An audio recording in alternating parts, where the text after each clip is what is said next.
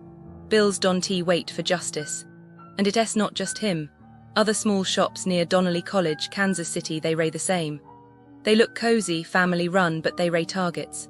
Tourists walk in, trusting, wanting to cash a traveler's check or use a card, and suddenly there's a problem with the machine. They ask you to pay cash instead. You do it because you ray tired, you ray far from home, and you just want to eat or buy a souvenir. Later, you realize you paid double, or the item you bought was fake, or your card got cloned.